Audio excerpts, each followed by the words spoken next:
If you were left to your own devices, and you were left to write the way you would like to write reimbursement regulations, would you go to step therapy prior to authorization? Would you rather see somebody start on a less expensive drug? It's not necessarily I'm just picking the least expensive medication. I want to pick the most cost-effective medication.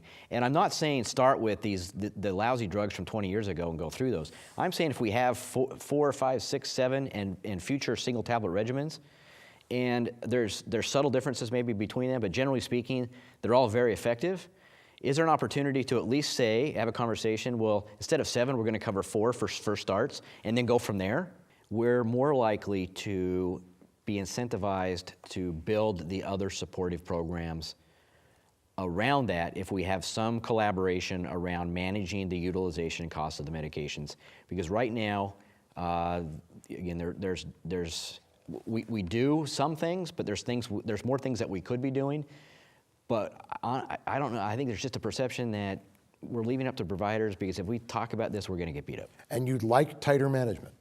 I would like, I don't know if, yeah, again, it's new, it's semantics. Again, I don't know, tighter, not necessarily, but maybe more of an emphasis around not just efficacy, but efficacy, safety, cost, utilization, the other factors that go into this. Does that worry you? Does it worry you if they could control, they meaning him? Yeah, yes, it worries me. Why does that worry you? Because it takes away my He's not a bad guy, I've talked with him. No, but it takes away my ability to practice medicine, and I feel like the payer then is taking over my role and telling me what I need to prescribe. They do it in lots of areas that seem to have accommodated to it. Yes, and again, I would just ask that you follow current, progressive, state-of-the-art, therapies.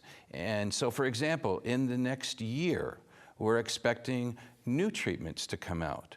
We're going to get to that. And I think that we need to be ready to sort of adopt I think these.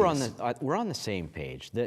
My fear is, if you look at the escalating specialty drug trends, and all of the other categories are managed. Even oncology is somewhat being managed right now. The only category that's not being managed is HIV.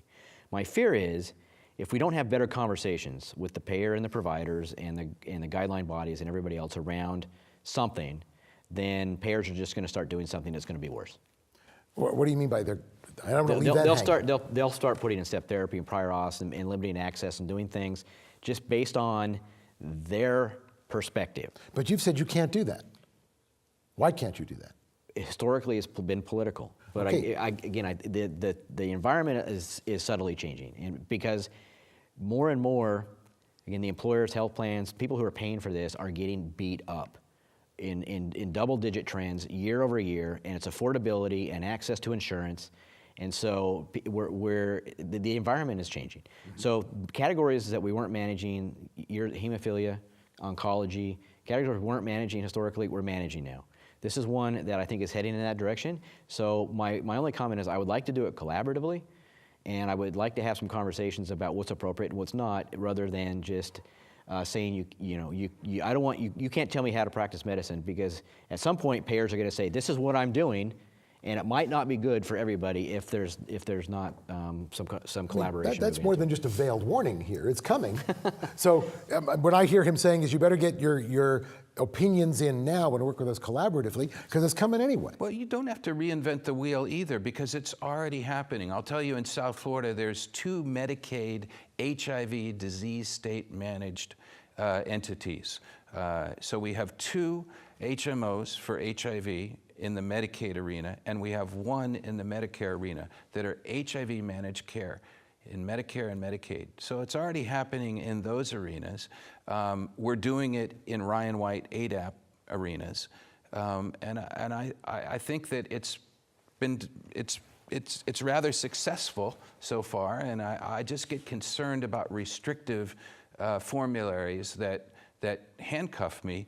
There's a new form of tenofovir, a nucleotide reverse transcriptase inhibitor. That's been shown to have less toxicity on kidney and bone. And not surprising, that is under patent. And the old form of tenofovir is going off patent. And presumably, would potentially be cheaper, but yet carries with it more morbidity along the lines of kidney and bone toxicity.